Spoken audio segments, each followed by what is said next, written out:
유영이의 잠 못 드는 밤 26번째 일기장.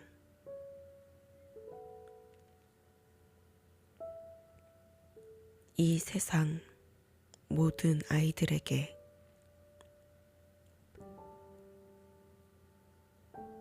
아이야, 너는 아무것도 몰랐으면 좋겠다. 세상의 쓴맛을 모른 채 살았으면 좋겠다. 아이야, 너는 고통을 몰랐으면 좋겠다. 그 고통이 아파서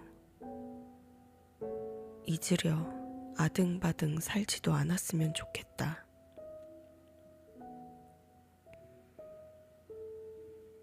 아이야, 너는 그저 꽃 같았으면 좋겠다. 세상이 어떤지, 어떻게 돌아가는지, 이별은 또 무엇인지, 나는 어떻게 살아야 하는지, 그런 한 점의 고민 없이 웃는 부모님의 얼굴이 좋아서 같이 헤헤거리는 그런 어린이로 영원히 남았으면 좋겠다. 그렇게 너의 해맑음이 어른을 살게 하고 어른을 위로한다는 것조차 모르는, 그저 아무것도 모르는 아이로 내 곁에 남았으면 좋겠다.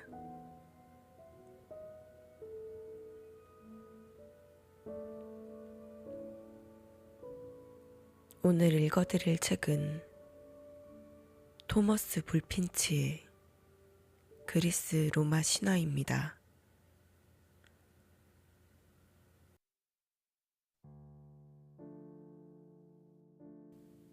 홍수 때문에 대지는 진흙으로 덮여 아주 비옥하게 되고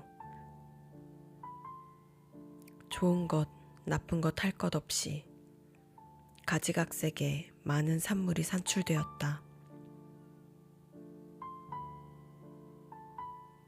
특기할 만한 것으로는 피톤이라고 불리는 굉장히 큰 뱀이 나와서 공포의 대상이 되었는데,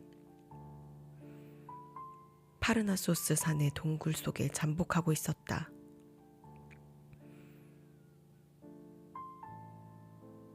아폴로는 이 뱀을 화살을 가지고 사살하였는데,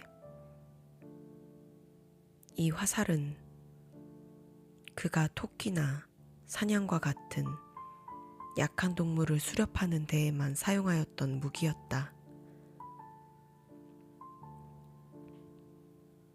이 혁혁한 전과를 기념하기 위하여 아폴로는 피톤 경기를 창설하였다. 이 경기 때 역기나 경주 혹은 이륜차 경주에서 우승한 자에게는 너도밤 나무에 잎으로 만든 관을 씌워주었다. 그때에는 아직 월계수는 아폴론에 의하여 그의 나무로서 채택되지 않았기 때문이었다.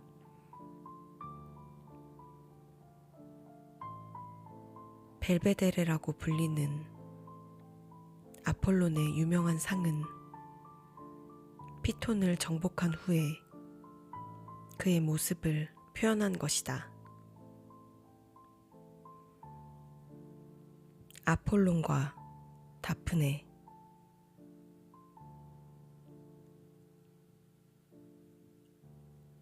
다프네는 아폴론의 최초의 애인이었다. 그것은 우연히 이루어진 연애가 아니고 쿠피도의 장난으로 이루어졌다. 어느 날 아폴로는 이 소년이 활과 화살을 가지고 놀고 있는 것을 보았다. 마침 피톤을 정복하고 득을 양양하고 있던 때였다. 얘야, 전쟁 때나 쓰는 그런 무기를 가지고 무엇을 하려는 거니? 그것을 쓸만한 사람에게 줘라. 자, 봐. 내가 그 무기를 가지고 넓은 들 위에 유독한 몸뚱이를 펼치고 있던 거대한 뱀과 싸워 거둔 승리를. 너 같은 어린애는 횃불을 가지고 불장난이나 하거라. 너희들이 늘 말하는 그 불장난 말이다. 그러나 건방지게 나의 무기에 손을 대지는 말아라. 이 말을 듣자 아프로디테의 아들 쿠피도는 대답하였다. 아폴론 어른, 당신의 화살은 다른 모든 것을 맞출지 모르나 내 화살은 당신을 맞출걸요? 이렇게 말하며 쿠피도는 파르나소스 산의 바위 위에 서서 서로 다른 사람이 만든 두 개의 화살을 전통에서 끄집어냈는데 하나는 애정을 일으키는 화살이고 하나는 그것을 거부하는 화살이었다. 전자는 금으로 되고 끝이 뾰족하였고 후자는 무디고 끝이 납으로 되어 있었다. 쿠피도는 납 화살로 물을 신 페네이오소스의 딸인 요정 다프네의 가슴에 쏘고 금 화살은 아폴론의 가슴에 쏘았다. 그러자 바로 아폴로는 이 소녀를 열애하게 되었지만 다프네는 연애라는 것은 생각조차 싫어하게 되었다. 그녀의 유일한 낙은 숲속을 쏘다니며 사냥하는 것이었다. 그녀에게 연애를 거는 남자가 많았으나 그녀는 여전히 숲속을 쏘다니며 연애니 결혼이니 하는 것은 염두에도 두지 않고 그들을 다 거절하였다. 그녀의 아버지는 종종 그녀에게 말하였다. 사위도 보고 손자도 봐야 할 것이 아니냐. 다프네에게 있어 결혼은 죄악이나 범하는 것 같이 생각되었으므로 그녀는 아름다운 얼굴을 붉히면서 아버지의 목에 팔을 감고 말하였다. 아버지, 제발 저도 아르테미스와 같이 결혼하지 않고 언제나 처녀로 있도록 해주십시오. 아버지는 승낙하였다. 그러나 동시에 말하였다. 너 자신의 얼굴이 그렇게는 놓아두지 않을 것이다. 아폴로는 그녀를 사랑하였고 수중에 넣으려는 생각밖에 없었다. 전 세계에 신탁을 주는 그도 자기 자신의 운명을 예측하지는 못하였다. 그는 다프네의 양 어깨에 머리카락이 아무렇게나 늘어진 것을 보고 말하였다. 빗질을 하지 않아도 저렇게 아름다우니 곱게 빗으면 얼마나 아름다울까. 그는 별과 같이 빛나는 그녀의 눈과 가느다란 그녀의 입술을 보았다. 그러나 보는 것만으로는 만족할 수 없었다. 그는 그녀의 손과 어깨까지 노출된 팔을 보고 감탄하였다. 그리고 노출되지 않은 부분은 얼마나 더 아름다울까 하고 상상하였다. 그는 다프네의 뒤를 쫓아다녔다. 바람보다도 빨리 달아나는 다프네는 아무리 그가 간청하여도 잠시도 발을 멈추지 않았다. 그는 말하였다. 잠깐만 기다려요. 나는 원수가 아니오. 당신은 양이 늑대를 피하고 비둘기가 매를 피하듯이 나를 피하고 있으나 제발 그러지 마시오. 내가 당신을 쫓아다니는 것은 사랑하기 때문이오. 나 때문에 그렇게 달아나다가 돌에 걸려 넘어져서 다치지는 않을까 걱정이오. 제발 좀 천천히 가시오. 나도 천천히 따를 것이니. 나는 시골뜨기도 아니고 무식한 농사꾼도 아니오. 나는 델포이와 테네도스의 왕이며 제우스가 나의 아버지요. 그리고 현재나 미래의 모든 것을 다 알고 있소. 나는 노래와 리라의 신이요. 나의 화살은 표적을 정확히 맞지요.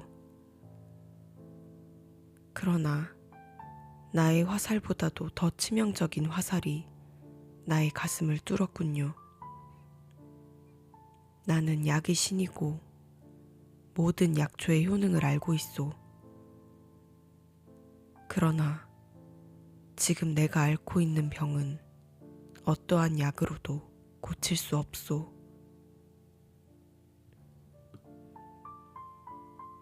다프네는 계속 달아났다. 그래서 아폴로는 할 말을 다 할 수도 없었다. 그러나 달아나는 그녀의 모습은 더욱 아름다워 보였다. 돛이 바람에 나부끼듯 뒤로 늘어진 그녀의 머리카락은 흐르는 물과 같았다. 아폴로는 자기의 구애가 거절되자 불타는 가슴에 더욱 걸음을 빨리하여 다프네를 뒤쫓았다. 그것은 마치 사냥개가 토끼를 추격하여 입을 벌리고 잡으려고 하는데 약한 토끼는 몸을 돌이켜 달아나는 것과도 같았다.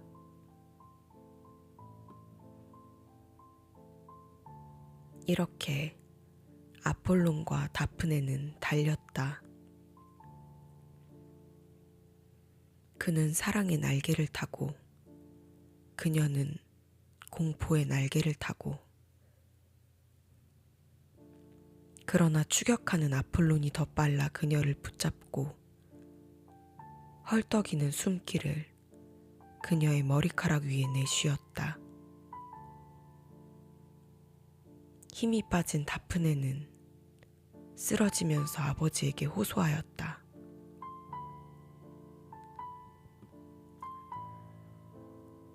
아버지 살려주십시오. 땅을 열어 저를 숨겨주시든지 아니면 이와 같은 위험을 가져온 저의 모습을 변하게 해주십시오.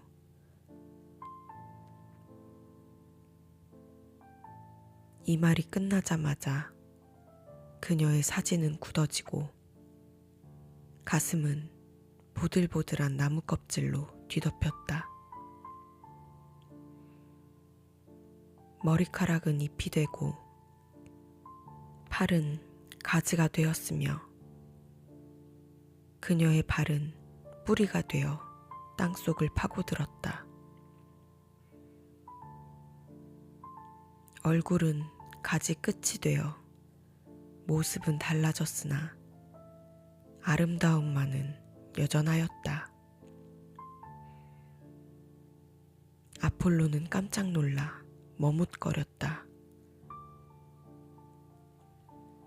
줄기를 만져보니 새로운 껍질 밑에서 살이 떠는 것 같았다. 가지를 포옹하고 나무에 키스를 퍼부었다. 가지들은 그의 키스를 받지 않으려는 듯 움츠렸다. 아폴로는 말하였다. 그대는 이제 나의 아내가 될 수 없지만 나의 나무가 되게 하지. 나는 나의 왕관으로서 그대를 쓰려 하오. 나는 그대를 가지고 나의 리라와 화살통을 장식하리라. 그리고 위대한 로마의 정복자들이 카피톨리움 언덕으로 개선 행진을 할 때 나는 그들의 이마에 그대의 잎으로 엮은 관을 씌우리라. 그리고 나는 영원의 청년이므로 그대도 또한 상록수일 것이며 그대의 잎은 조락을 모를 것이오. 이미 월계수로 변한 다프네는 감사의 뜻으로 머리를 숙였다.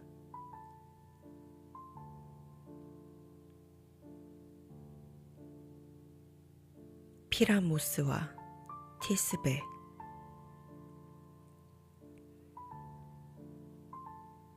세미라미스의 치세 동안 바빌로니아에서 제일 가는 미남은 피라모스였고 미녀는 티스베였다.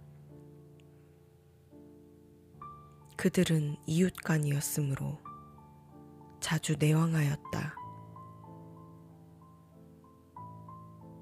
이 관계는 마침내 연애로 발전하였다.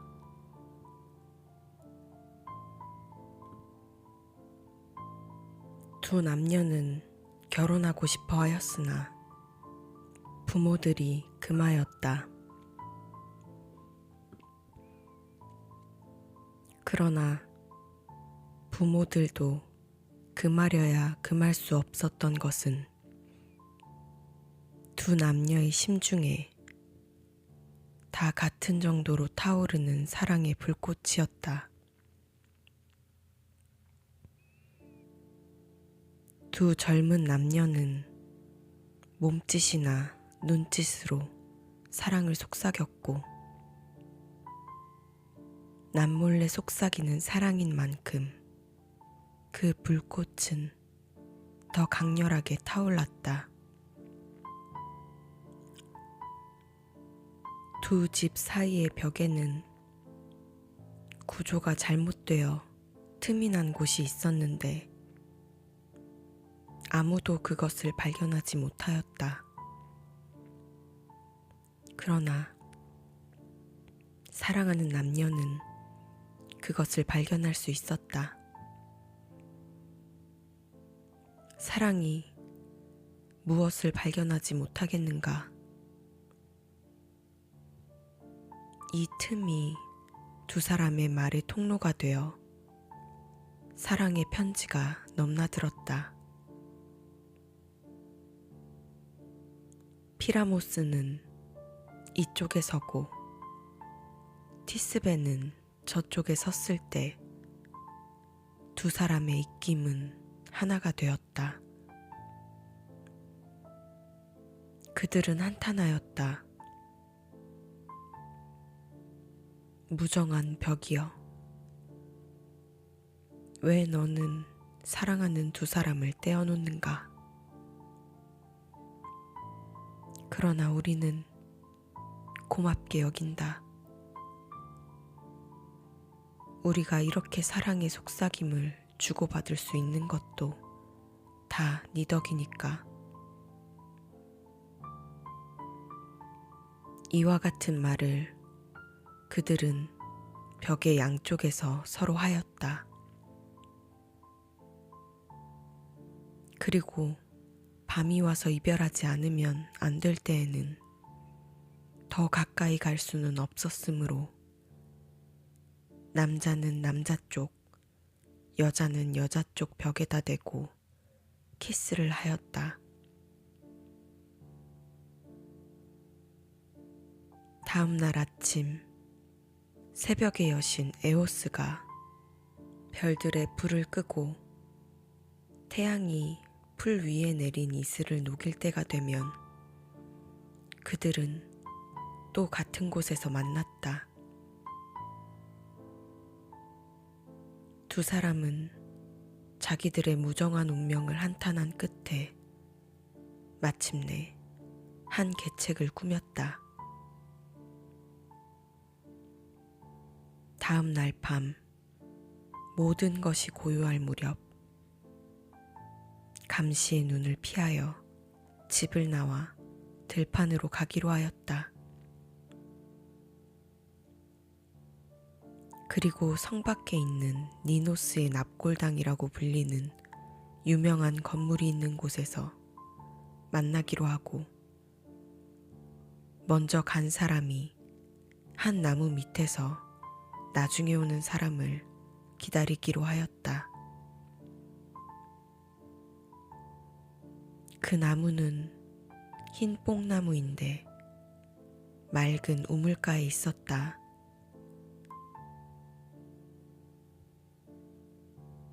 이렇게 일을 꾸민 후 그들은 태양이 바다 밑으로 내려가고 밤이 그 위로 떠오르기를 고대하였다. 마침내 티스벤은 가족들 눈에 띄지 않게 조심하여 집을 나와 머리에는 베일을 쓰고 약속한 곳에 가서 약속한 나무 밑에 앉아 있었다.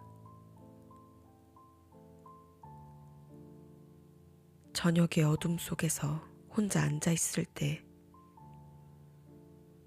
그녀는 한 마리의 사자가 방금 무엇을 잡아먹었는지 입에서 지독한 냄새를 풍기며 물을 마시려고 우물가로 가까이 오고 있는 것을 보았다.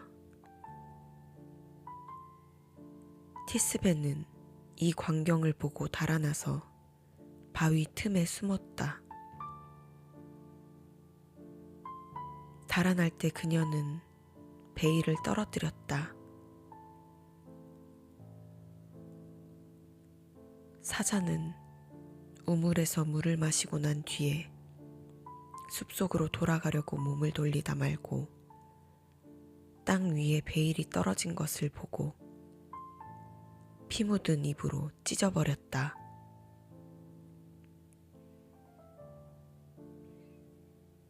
피라모스는 늦게서야 약속한 장소로 걸어가고 있었다. 그는 모래 속에 난 사자의 발자국을 보고 안색이 창백하게 질렸다. 그는 곧 발기발기 찢어져 피가 묻은 베일을 발견하였다. 그는 부르짖었다. 오, 가엾어라. 네가 죽은 것은 나 때문이다. 나보다도 더 살 가치가 있는 네가 희생이 되었구나. 나도 따르겠다. 죄는 내게 있다. 너를 이와 같이 위험한 장소로 유인하여 놓고 홀로 방치하였으니 오라, 사자들아, 어서 나오라. 그리고 이 죄인의 몸을 너희들의 이로 물어뜯어라.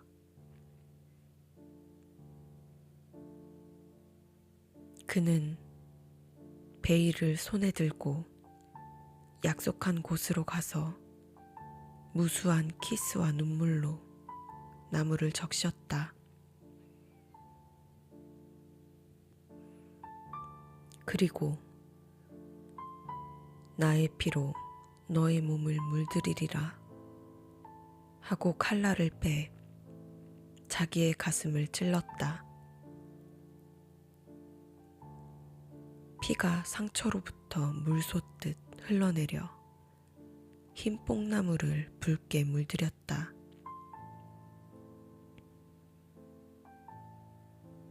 피는 땅 위에 흘러 뿌리에 미치고 붉은 빛깔은 줄기에 스며들어 열매까지 달하였다. 이때 티스베는 아직도 공포에 떨면서도 사랑하는 사람을 실망시키지 않으려고 조심조심 걸어나와 자기가 겪은 위험을 이야기하려고 불안한 마음으로 청년을 찾았다.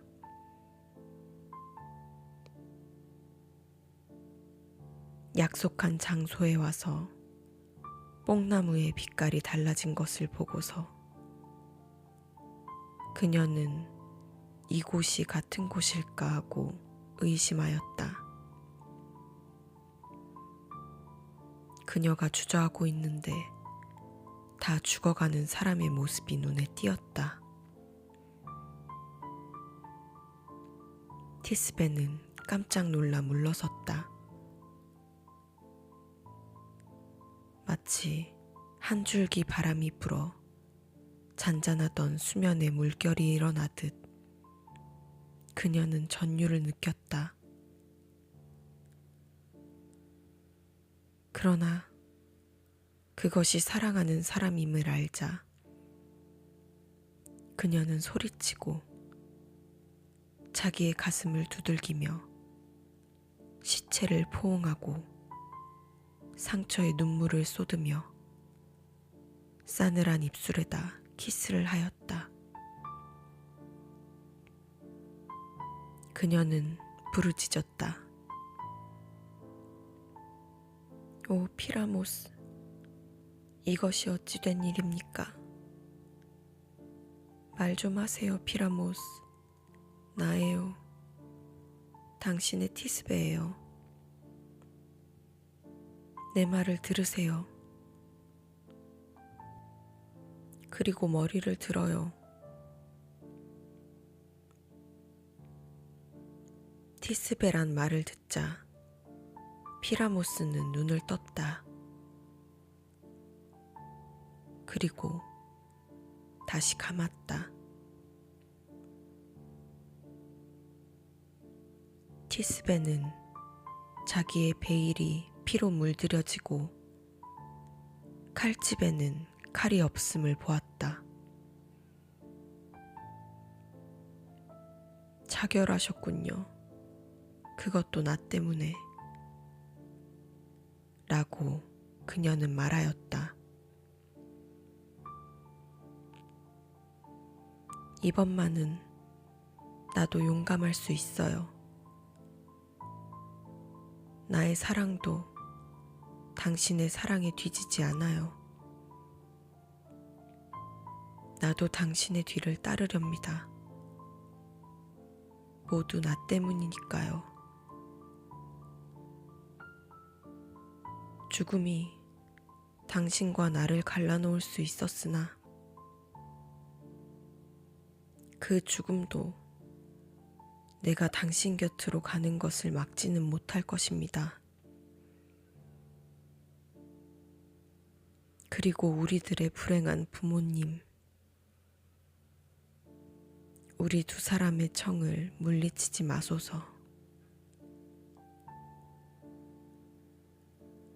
사랑과 죽음이 저희들을 결합시켰으니 한 무덤에 묻어주시옵소서. 그리고 나무야, 너는 우리들의 죽음을 기념해다오. 너의 열매로 하여금 우리의 피의 기념이 되도록 하여다오. 이렇게 말하면서 티스베는 칼로 가슴을 찔렀다. 티스베의 부모도 그녀의 원을 옳다고 생각하였고 신들도 또한 옳다고 여겼다.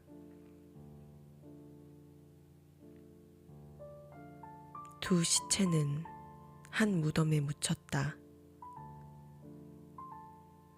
그리고 뽕나무는 그 이후 오늘에 이르기까지 검붉은 열매를 맺게 되었다.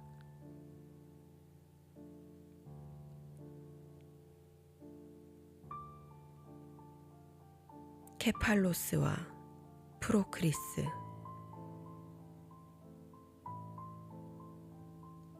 케팔로스는 아름다운 청년이었고 사내다운 스포츠를 좋아하였다. 해가 뜨기 전에 일어나서 짐승을 추격하기 일쑤였다. 어느 날 새벽의 여신 에오스가 그를 발견하고 사랑하게 되어 납치하였다. 그러나 케팔로스는 최근에 결혼한 아름다운 아내를 두고 있었다. 아내의 이름은 프로크리스였다. 그녀는 수렵의 여신 아르테미스의 총애를 받았고 여신은 그녀에게 어떤 개보다도 빨리 달리는 개 한 마리와 그 표적을 틀림없이 맞추는 투창을 주었다. 그리고 프로크리스는 이 두 선물을 남편에게 주었다.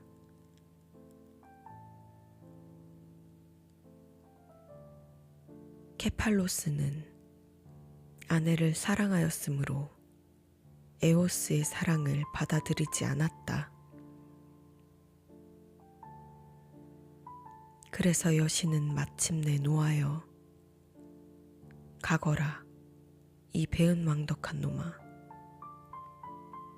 여편네나 소중히 해라. 반드시 그녀에게 돌아간 것을 후회할 때가 올 것이다. 라고 하면서 그를 놓아주었다. 케팔로스는 집으로 돌아왔다. 그리고 전과 같이 그의 아내와 더불어 행복한 생활을 하였으며 사냥도 즐겼다. 그런데 마침 어떤 신이 노하여서 그 나라를 괴롭히려고 사나운 여우를 한 마리 파견하였다. 여러 사냥꾼들이 출동하여 그것을 잡으려고 전력을 다하였으나 그들의 노력은 다 허사였다. 그 여우를 추격해서 잡을 수 있는 개는 한 마리도 없었다.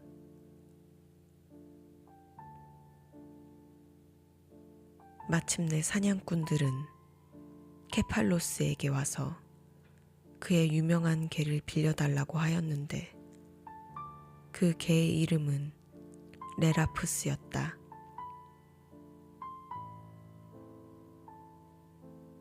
풀어놓자 개는 눈에도 보이지 않을 만큼 쏜살같이 달아났다.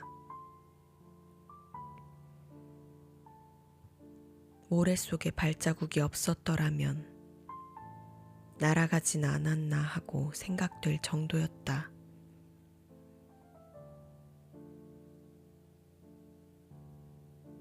케팔로스를 비롯하여 여러 사람들이 언덕 위에 서서 그 경주를 보고 있었다.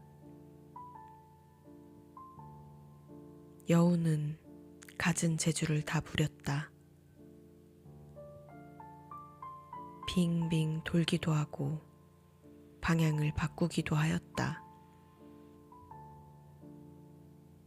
개는 입을 벌리고 여우에게 육박하여 그 뒷발을 물었는가 하였지만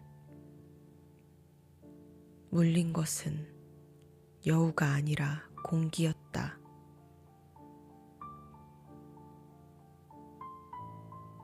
케팔로스가 그의 창을 던지려고 한 순간 갑자기 개도 여우도 순식간에 움직임을 멈추었다.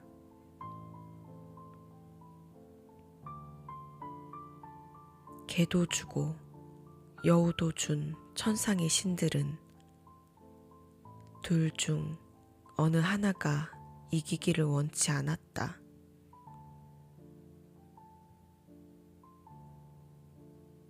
살아서 움직이는 모습 그대로 이 두 짐승은 돌로 변하였다.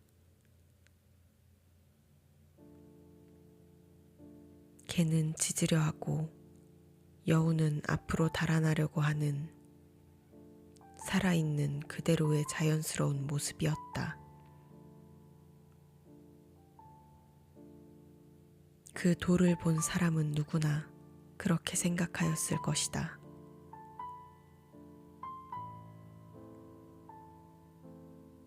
케팔로스는 개를 잃기는 하였으나 여전히 사냥을 즐겼다.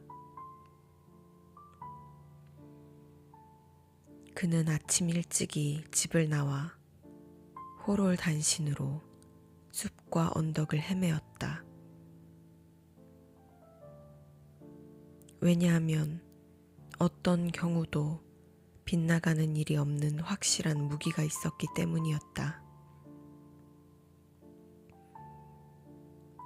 사냥에 지치면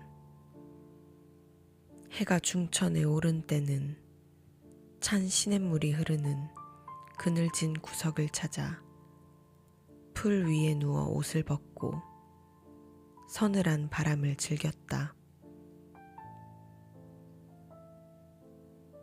때로는 소리 높이 오라 감미로운 미풍아 와서 나의 가슴에 부채질을 해다오.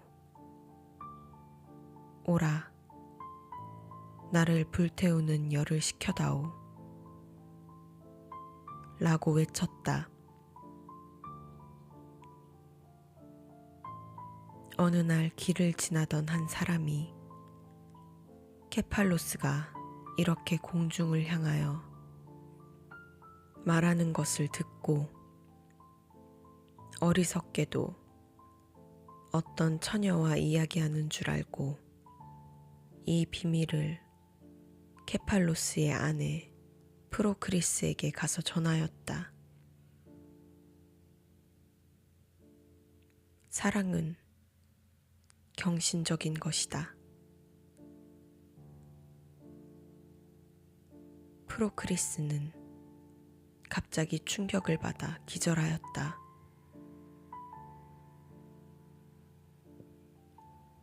잠시 후 깨어나자 그녀는 말하였다. 그럴 리가 없어. 내 눈으로 보기 전에는 믿지 않겠어. 그래서 프로크리스는 가슴을 죄면서 다음날 아침까지 기다렸다. 케팔로스는 그날도 다름없이 사냥하러 나갔다.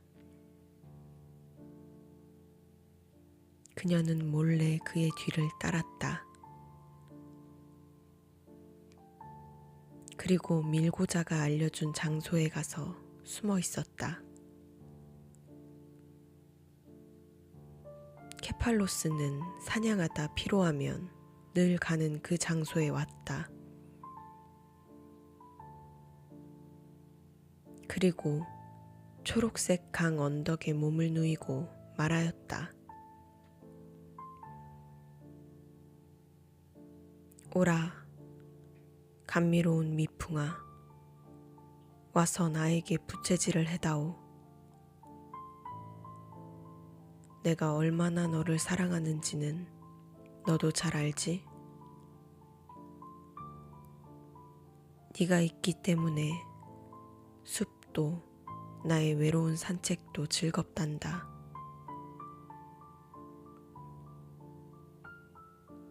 이렇게 말을 하고 있는데 문득 숲속에서 흐느끼는 소리가 들려왔다. 아니, 들은 것 같았다. 야수나 아닌가 생각하고 소리 나는 곳을 향하여 창을 던졌다.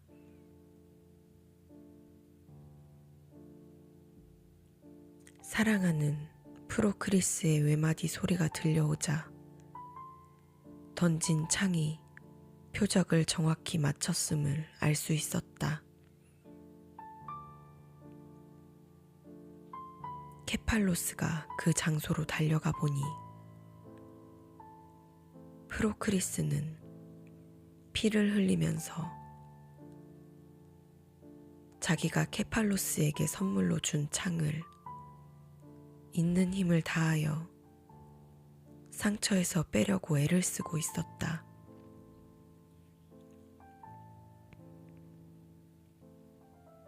케팔로스는 그녀를 붙들어 일으키고 출혈을 막으려고 온갖 애를 다 썼다.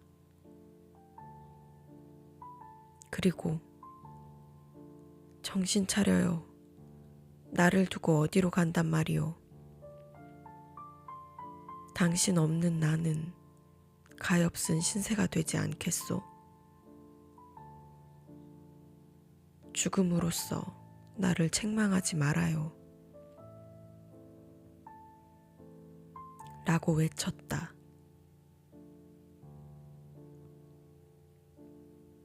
그녀는 기운 없는 눈을 떴다. 그리고 마지막 힘을 짜내어 다음 몇 마디를 하였다. 여보, 당신이 나를 사랑한 일이 있었다면, 그리고 내가 당신의 사랑을 받을 만한 가치가 있었다면,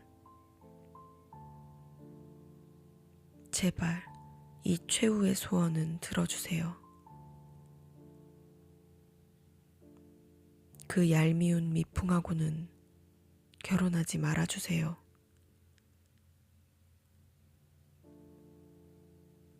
이 말이 모든 비밀을 밝힌 셈이다. 그러나 지금 그것을 밝힌들 무슨 소용이 있으랴. 그녀는 이미 죽어가고 있었다.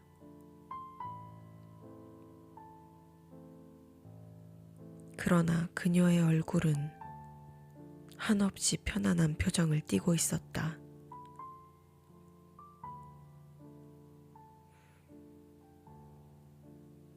그가 사건의 진상을 설명하였을 때 그녀는 그를 용서하는 것처럼 애처로이 남편을 쳐다보는 표정이었다.